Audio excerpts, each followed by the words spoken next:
লোকসভা ভোটের মুখে বড় ধাক্কা সমাজবাদী পার্টির। রাজ্যসভা নির্বাচন চলাকালীনই পদত্যাগ সমাজবাদী পার্টির চিফ হুইপ মনোজ পাণ্ডের।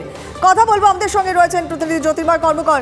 জ্যোতির্ময়, হঠাৎ করে এই পদত্যাগ করার কারণ কি, আর এর ফলে ঠিক কি ইকুয়েশন হয়ে দাঁড়াচ্ছে?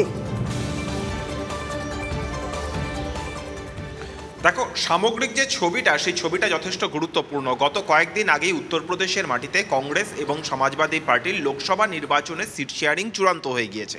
সারা দেশ জুড়ে ইন্ডিয়া জোট তার কি অবস্থা তা নিয়ে যখন প্রশ্ন উঠে যাচ্ছে, মমতা বন্দ্যোপাধ্যায় তিনি ইতিমধ্যেই একলা চলন নীতি নিয়েছেন। অন্যান্য অনেক জায়গাতে যখন জোট কার্যত বা মাঠে ময়দানে মুখ থুবড়ে পড়ছে, সেই সময় আশার আলো দেখাতে শুরু করেছিল উত্তরপ্রদেশ। দিল্লির আসন সমঝোতা বেশ কিছুটা ইতিবাচক জায়গায় দাঁড়িয়ে রয়েছে। ঠিক এই পর্যায়ে দাঁড়িয়ে যখন আবারও একটা ঐক্যের ছবি, ঘুরে দাঁড়ানোর ছবি কংগ্রেস সমাজবাদী পার্টি তারা তুলে ধরার চেষ্টা করছিল, সেই সময় এলো এই রাজ্যসভা নির্বাচন। রাজ্যসভা নির্বাচনে মূলত যে তাগিদ থাকে তা হচ্ছে কোনো দলই হুইপ জারি করতে পারে না।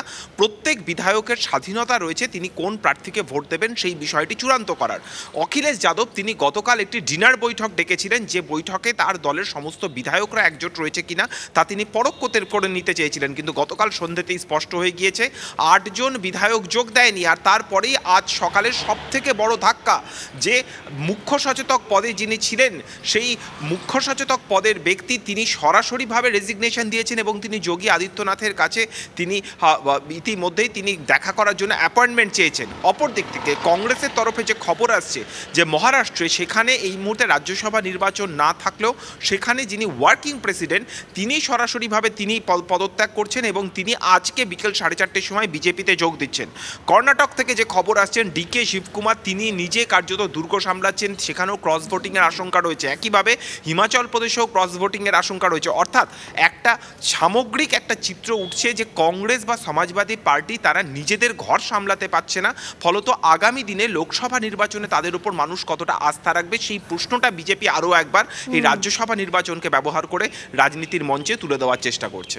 একদমই, একেবারে ইকুয়েশনটা অন্যরকম হতে চলেছে। অনেক ধন্যবাদ জ্যোতির্ময়।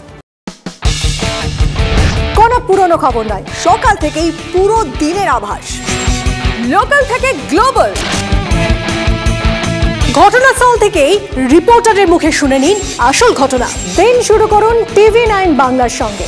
সকালে প্রথম ব্রেকিং অ্যাট 7, সকাল 7টায়, সকাল 8টায় দেখুন art reporter, art exclusive. News express at 9 দেখুন সকাল 9টায়। 10 খবর 10 রিপোর্টার অন দ্য স্পট সকাল 10টায়। লোকাল টু গ্লোবাল অ্যাট 11 দেখুন সকাল 11টায়। দেখুন morning super prime time TV9 বাংলায়। TV9 বাংলা না দেখলেই নয়।